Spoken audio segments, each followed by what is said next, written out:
जय श्रीराम. बालमित्रांनो, मागच्या भागात आपण राम आणि भरत यांचं एकमेकावर किती गाढ प्रेम आहे, हे खरं बंधुप्रेम, हे आपण बघितलं. रामाने लक्ष्मणाची कानउघाडणी केली आणि लक्ष्मण खजील झाला. आता पुढे खरंच रामाने काय म्हटलं? तुला राज्य हवं आहे का? सारखं राज्य राज्य राज्य म्हणतोस. तुला राज्य हवं आहे का? तसं जर असेल तर मी भरताला सांगून तुला ते देवतो. तो नक्कीच तुला देईल. एवढा मोठा अपमान लक्ष्मणाचा. लक्ष्मण खजील झाला. खरंच लक्ष्मणाला राज्याचा लोभ होता का? त्याच्या वर्मावरच घाव घातला. तो स्वस्थ राहिला. भरत प्रभूंना भेटण्यासाठी आतुर झाला आहे. पडत धडपडत धावत येत आहेत. प्रभू सगळ्या मुनींसमवेत एका शिलाखंडावर बसले आहेत. दोघं एकमेकांना पाहतात, कडकडून मिठी मारतात. आवेग ओसरल्यानंतर भरत त्यांना पिताजींच्या मृत्यूबद्दल सांगतात. प्रभू शोक करू लागतात, शोकमग्न होतात. थोडं सावरल्यावर ते स्नान करून वडिलांचं पिंडदान करतात. त्यांना जलांजली देतात. आता माझ्यासाठी अयोध्या प्रकरण संपलं. मी बाबांसाठी अयोध्येला जाणार होतो.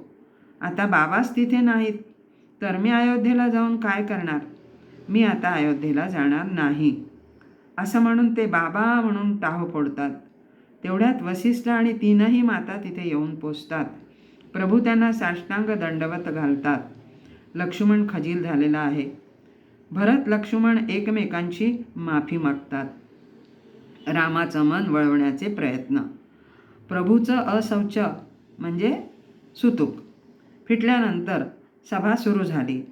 एका बाजूला भरत, सगळे मंत्री, वसिष्ठ, तर दुसऱ्या बाजूला प्रभू एकटे. संभाषणाचा विषय अर्थातच रामाने अयोध्येला परत चलावे आणि गादीवर बसावे. यासाठी संभाषणाच्या फैरी झडत होत्या. 1 दिवस, 2 दिवस, अनेक दिवस. भरत रोज नवीन नवीन मुद्दा उपस्थित करायचे. धर्म, शास्त्र यांचे दाखले द्यायचे. प्रभू ते सगळेच खोडून काढायचे. निष्कर्ष काही निघतच नव्हता. वसिष्ठांनी जाबालीने आपली शक्कल लढवली, पण प्रभू कोणाचेच ऐकत नाही. भरताने आमरण उपोषणाचा निर्धार जाहीर केला. तेव्हा प्रभू त्याला रागावले. मधूनमधून संभाषणाला भांडणाचं स्वरूप येईल, तर मधूनमधून करुणेचा पूर. शेवटी प्रभूंनी तोडगा काढला, सुवर्णमध्य काढला. भरता, आत्ता तू अयोध्येला परत जा. ठरल्याप्रमाणे 14 वर्ष राज्य कर. नंतर मी परत आल्यावर उपहार म्हणून तू मला राज्य परत दे. ते मी आनंदाने स्वीकारेन. या तोडग्यावर सभा संपली. भरताने सांगितलं, 14 वर्षानंतरचा पहिला दिवस. या दिवशी संध्याकाळपर्यंत मी वाट पाहीन.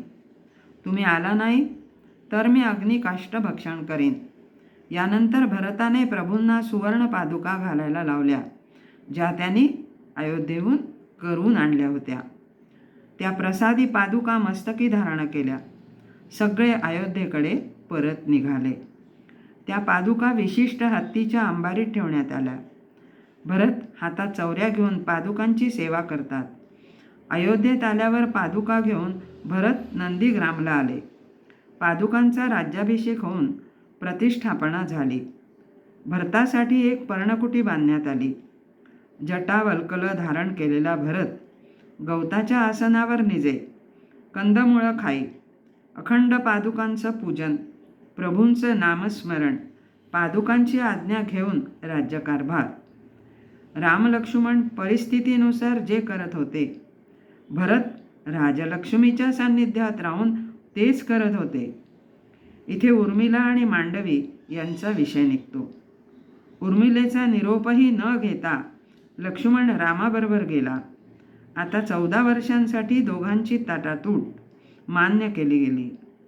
मांडवीचा पती हाकेच्या अंतरावर आहे, पण ती त्याला पाहू शकत नाही. दोघीही आपापल्या जागी महान. एकीकडे हतभागी तर दुसरीकडे भाग्यवान. प्रभू चित्रकूट सोडतात. भरत सैन्यासह आला आणि परत गेला. त्यामुळे अयोध्येच्या लोकांना राम कुठे राहिले आहेत हे माहीत झाले. रामावर सगळ्यांचेच अतिशय प्रेम होते. त्यामुळे सवड मिळाली की ते रामाला भेटायला येऊ लागले. त्यांचा उपद्रव तिथल्या ऋषीमुनींना होऊ लागला. त्यांच्या तपस्साधनेत व्यत्यय येऊ लागला. रामाचा एकांत पण नष्ट झाला. दुसरे, ह्या ऋषीमुनींनीच या अयोध्येच्या राजपुत्रांना बोलावले आहे आणि आता हे राजपुत्र आपल्याशी झुंज घेतील असे राक्षसांना वाटायला लागले. म्हणून ते ऋषीमुनींना जास्तच छळायला लागले. म्हणून ऋषीमुनी चित्रकूट सोडून जाऊ लागले.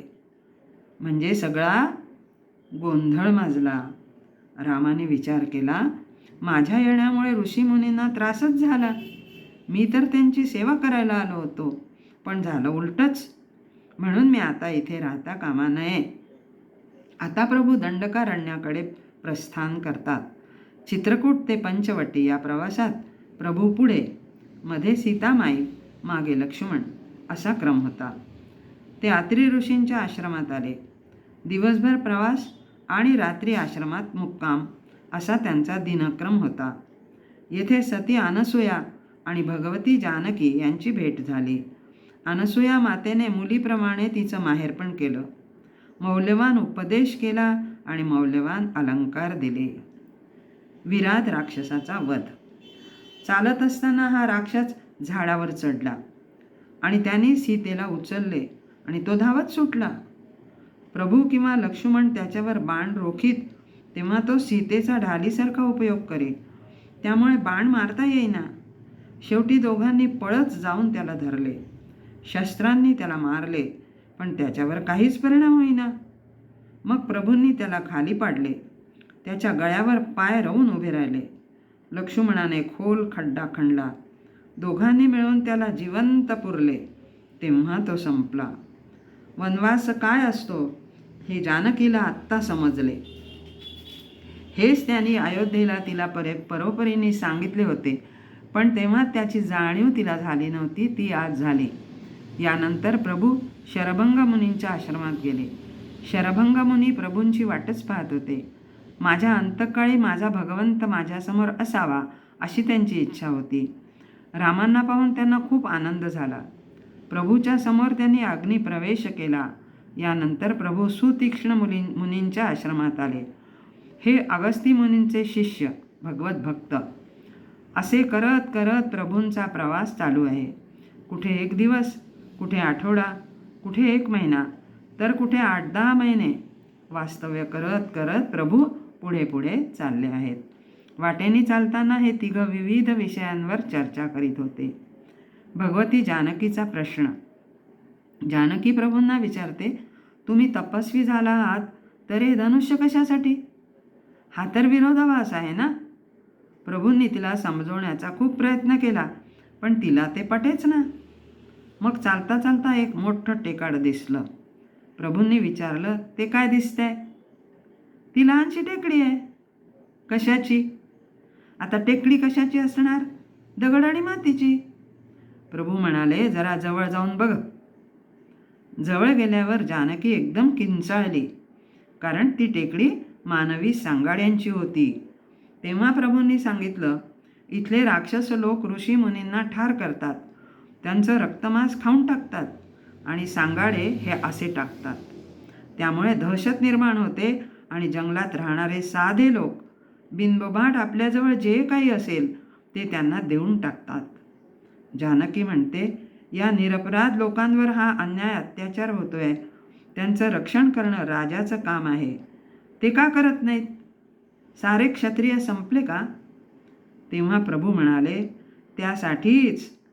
त्यासाठीच मी धनुष्य घेतलं आहे. आत्ता जानकीचं समाधान झालं. अगस्त्य मुनींची भेट.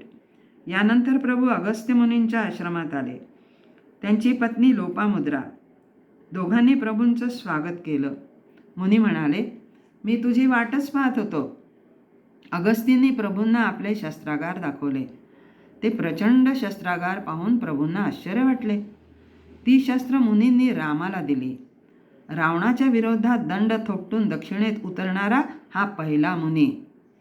हे विश्वामित्रांनी रामाला आधीच सांगितलं होतं. म्हणून रामही त्यांना भेटायला उत्सुक होते. मुनींनी दिलेली शस्त्रे रावणवधाच्या वेळी उपयोगात आली. या दोघांचे परस्पर विचार विनिमय व्हावे म्हणून अगस्ती प्रवरेच्या काठावर राहिले आणि प्रभूंना गोदावरीच्या काठावर पंचवटीत राहायला सांगितले. लोपामुद्रा मातेने सीतेला काही उपदेश केला, काही सूचना दिल्या. त्यातील एक, या अरण्यात मायावी राक्षस आहेत, त्यामुळे तू कोणावरही विश्वास ठेवू नको. पण विनाशकाले विपरीत बुद्धी म्हणतात ना, तसे जानकीने ह्या ऋषी पत्नीचे उपदेश अंमलात आणले नाहीत, म्हणून पुढची दुर्घटना घडली. पुढे प्रभूंना जटायू भेटतो. हा गृध जातीचा आहे, मानवी भाषा बोलतो. त्याने प्रभूंना दशरथांबद्दल विचारले.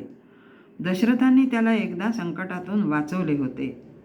आता त्याची परतफेड करायची वेळ आली आहे. ज्या सूचना लोपामुद्रांनी दिल्या होत्या तशाच सूचना जटायूने दिल्या. म्हणजे कशा? की इथे मायावी राक्षस आहेत, तेव्हा जपून राहा, कोणावरही विश्वास ठेवू नको. पण जानकीने ऐन वेळेला हे सगळं ऐकलं नाही, कानाडोळा केला आणि म्हणून पुढचं रामायण घडलं. म्हणून मोठी माणसं जी सांगतात ते आपल्या उपयोगाचं असतं, आपल्या हिताचं असतं, हे कायम लक्षात ठेवायला पाहिजे. नमस्कार बालमित्रांनो. जय श्रीराम.